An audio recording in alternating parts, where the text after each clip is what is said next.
Hey everyone, welcome back. My name is Brittany and I am a metastatic breast cancer thriver. And today we're going to be talking about cancer statistics. So, in specific, I'll go ahead and talk about my experience looking into breast cancer statistics and why they're just really not accurate. So, there are a few different reasons why I believe that cancer statistics don't give you an accurate representation of your own situation or whoever it is that you're looking at. Maybe it's you, or maybe it's somebody that you care about, or somebody that you're just curious about. So let me first start off by saying that cancer statistics are based off of a 5-year survival rate, which essentially means that when the person was diagnosed, that is their starting point. And then the 5 years are from there, which to me means that they're 5 years behind science. And I don't know about you, but if you've been following with cancer science lately, they are just advancing every single year. So basically, what they say is that every year you are going to find an increase of survival rates by 1%, which means that if you look at your cancer survival rates right now and it says 30%, a more accurate picture would probably be like 35%, right? However, also on top of that, they are giving you like a general statistic based off of all the different types, all the different ages, and they really just go based off of stage, which to me is not accurate at all, right? Because there are so many different factors that go into one single diagnosis. First, you have genetic mutations, right? There are some people that have a genetic mutation. Other people don't have genetic mutations, right? I personally do not have a genetic mutation. Then there is age factor, right? You're comparing people that are diagnosed at 20 with somebody that is also diagnosed at 80 years old and putting them in the same category. I don't know about you, but I definitely know that bodies are a lot different at age 20 than they are at 80. Another thing is they are not putting in the statistics your grade, right? So I'm grade 1, which means that, yeah, I was metastatic, but it doesn't spread fast, right? Yeah, it's aggressive, but it doesn't spread fast. And I know that sounds confusing because it is. But it is what it is.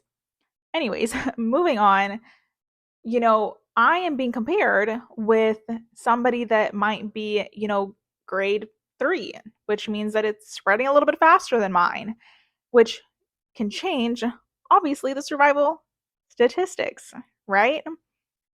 In addition to that, I am being compared with somebody that might have a completely different type of cancer, even though it's labeled as a, breast cancer. I am hormone receptor positive, right? HER2 negative. And some people might be HER2 positive and not hormone, receptor positive. They might be hormone receptor negative, right? Or they might be double negative, which changes the entire treatment plan and it kind of changes the entire cancer in itself, right? It's eating different things, it's thriving off of different things in the body. And that makes things just really confusing. So, if you are somebody that is trying to look at your survival rates, just know that I would kind of take it with a grain of salt. Like, yeah, you might get somewhat of a picture, but it's not going to be a complete accurate representation, you know? They're also not factoring in the fact that there are so many different people on different treatment plans, right?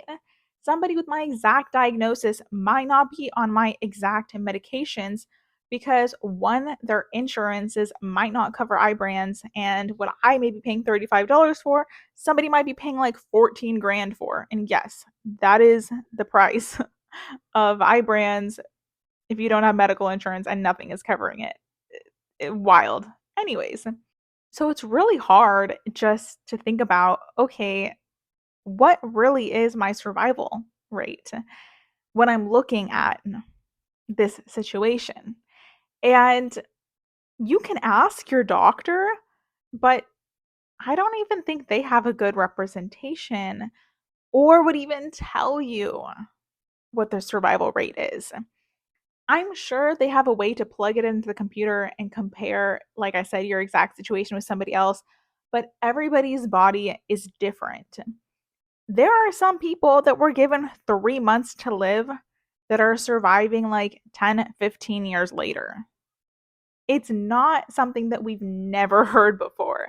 There are just so many different things that factor in to one single diagnosis that it is or it feels nearly impossible to get a correct representation of your own number. So if you're like me, they got an initial percentage that was not in your favor, I would say take a deep breath because it might not actually be accurate. Your survival rate might be much higher than what you think. And also know that science is coming a long way from what it was 5, 10, 20 years ago. It is really hard to come up with a percentage in general on a single person because everybody's different. So I hope this video was helpful for you, cleared some things up for you. Thank you for taking the time to watch to the end. If you've made it this far, make sure to go ahead and like and subscribe if you want more information and my experience. Thanks. Bye.